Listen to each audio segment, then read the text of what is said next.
Today we will discuss another important topic of linguistics which is called code switching. बहुत ही interesting topic है ये आप अपने normal language में यूज़ करते हैं नॉर्मल लाइफ में जब आप एक लैंग्वेज बोलते बोलते दूसरी लैंग्वेज में शिफ्ट हो जाते हैं. So let's start. Definition. Code switching, also known as code mixing or style shifting, is the alternation of language when a speaker alternates between two or more languages or language varieties in the context of a single conversation. Code switching तब होती है जब आप बात करते करते एक ही situation में खड़े हैं, एक ही कन्वर्सेशन कर रहे हैं और बात करते करते आप लैंग्वेज में एकदम से शिफ्ट कर जाएं. एग्जाम्पल, मल्टीलिंगुअल्स वो स्पीकर्स जो कि एक से ज़्यादा लैंग्वेज बोलते हैं use elements of multiple languages to converse with each other. जैसे कि आप उर्दू या हिंदी बोलते हैं लेकिन आपको इंग्लिश भी आती है, तो आप बोलते बोलते बीच में अपनी नेटिव लैंग्वेज बोलते बोलते बीच में इंग्लिश बोलना स्टार्ट हो जाते हैं. It also adds interest and beauty to your language as well. अच्छा भी लगता है बोलते बोलते, कन्वर्सेशन भी अच्छी लगती है और आप एजुकेटेड भी शो होते हैं. But it is the use of more than one linguistic variety in a manner consistent with syntax and phonology of each variety.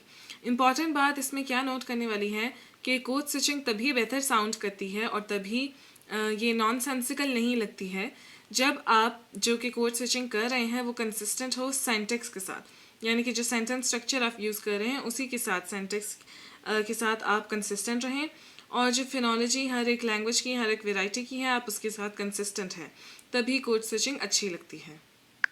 Now we will see the reasons for using code switching और you can say the occasion at which code switching is needed.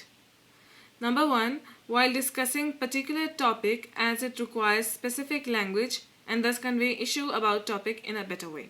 जब आप कोई ख़ास topic discuss कर रहे होते हैं उसके अंदर आपको एक ख़ास लैंग्वेज चाहिए होती है, तो आप वो कोड स्विचिंग कर जाते हैं, आप वहाँ पे लैंग्वेज चेंज कर देते हैं ताकि आप वो एग्जैक्ट वर्ड या एग्जैक्ट जो रिक्वायर्ड है टॉपिक के बारे में लैंग्वेज वो यूज़ करें ताकि जो आपका टॉपिक है वो सही तरीके से लोगों को समझ आए. Number 2, when the speakers don't know appropriate word to use in their native language. जब आप बोल रहे होते हैं कुछ या स्पीकर जब कुछ बोल रहा है तो उसे सही उसका एग्जैक्ट वर्ड अपनी नेटिव लैंग्वेज में नहीं आता, तो इसलिए फिर वो वही कोड स्विचिंग करके वही वाला वर्ड यूज़ करता है. फॉर एग्जांपल, आप उर्दू में बात कर रहे हैं और लेकिन जो है आपको एक इंग्लिश का वर्ड आपके जहन में आ रहा है लेकिन आपको उसका उर्दू मीनिंग नहीं पता और आप कह रहे हैं कि मैं इसको कैसे उर्दू में बोलूँ, तो आप क्या कहते हैं, आप वही इंग्लिश वर्ड बिल्कुल वैसे यूज़ कर जाते हैं. तो यहाँ से आपने उर्दू से इंग्लिश में स्विचिंग कर दी.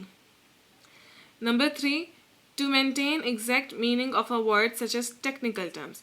ये बहुत इंपॉर्टेंट है. आपने बहुत से ऐसे लैंग्वेजेस होती हैं या फील्ड्स हैं जिसमें कुछ ऐसी टेक्निकल टर्म्स होती हैं जो कि इसी तरह से आप यूज़ कर सकते हैं. जैसे कि बायोलॉजी में या मेडिसिन में डिफरेंट टर्म्स होती हैं डिजीज़ के बारे में या डिफरेंट कंडीशंस के बारे में, तो आप उन्हें वैसे ही यूज़ कर सकते हैं. आप उनको अपनी लैंग्वेज में बिल्कुल ऐसे सही से ट्रांसलेट नहीं कर सकते या आप उन्हें बता नहीं सकते, तो उसकी वैल्यू इतनी नहीं रहती, इसलिए आप वो एग्जैक्ट टर्म्स यूज़ करते हैं.